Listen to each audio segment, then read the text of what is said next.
Jordan Azzopardi magħruf bħala l Chapo ta' Malta u 7 xhur ħabs talli flimkien ma' persuna oħra qeddew mara u raġel u kkaġunaw ġrieħi gravi fuq ir-raġel. Azzopardi ta' 32 sena wieġeb mhux ħati għall-akkużi miġjuba kontrih, madankollu meta l-pulizija resqet il-provi tagħha l-imputat ammetta għal dawn l-akkużi. Minkejja l-ammissjoni tiegħu kien innutat mill-Maġistrat Nadine Lija li ma ddispjaċih xalem ilu, tant li ma għamilx tajjeb għal ħsara li kkaġuna lill-vittma u lanqas talab apoloġija. Id-difiża talbet għal sentenza sospiża li ma talba ġiet maqbula mill-prosekuzzjoni iżda rrifjutata mill-Maġistrat Lija. Dan għaliex kien hemm attentat sabiex il-vittma jitkaxkar f'karozza biex jissawwat, imma l-vittma rnexxielu jaħrab minn fuq il-post. Il-vittma sofra ksur fl-għadam li kienu gravi kawża ta' xeba li qala, bil-konsegwenza li kellu jiġi rikoverat fl-isptar. Il-Maġistrat wissiet lil Azzopardi biex ma jersaqx lejn iż-żewġ vittmi għat 3 snin li ġejjin. Aymen Said Giali El Baden li kien qatel lill-istilista tax-xahar El-Firizzo kellu talba l-ħelsien qabel suppost miċħuda.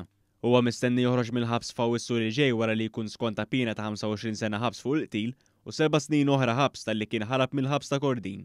Il-Libjan ma kienx ingħata pina ta' umur il-ħabs għaliex meta wettaq id-delitt kienet kellu 17-il sena u allura kien għadu minuri. Il-qorti osservat li r-rikors li għamel il-Libjan kien l-istess bħal dak li għamel xahar ilu u li fuq l-qorti wkoll ċaħdet it-talba.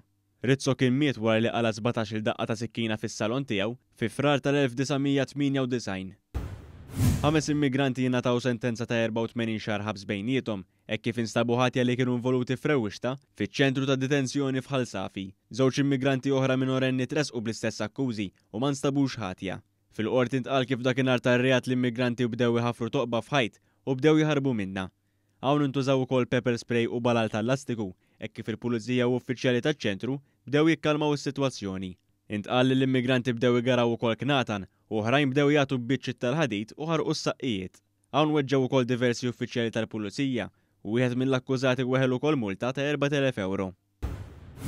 Il-qorti ċaħdet it-talba tal-ħelsien mill-arrest ta' Jamie Vella li huwa akkużat li ġab f'Malta l-bomba li qatlet lil Daphne Caruana Galizia. Il-qorti nnutat li Vella huwa akkużat b'wieħed mill-aktar reati serji u għalhekk ċaħdet it-tieni talba tal-ħelsien mill-arrest tal-imputat. Ġie nnutat ukoll kif ma nbidlux iċ-ċirkostanzi minn Vella talab għal ħelsien mill-arrest għall-ewwel darba u għalhekk xorta waħda hemm il-biża' ta' intraġġ tal-provi.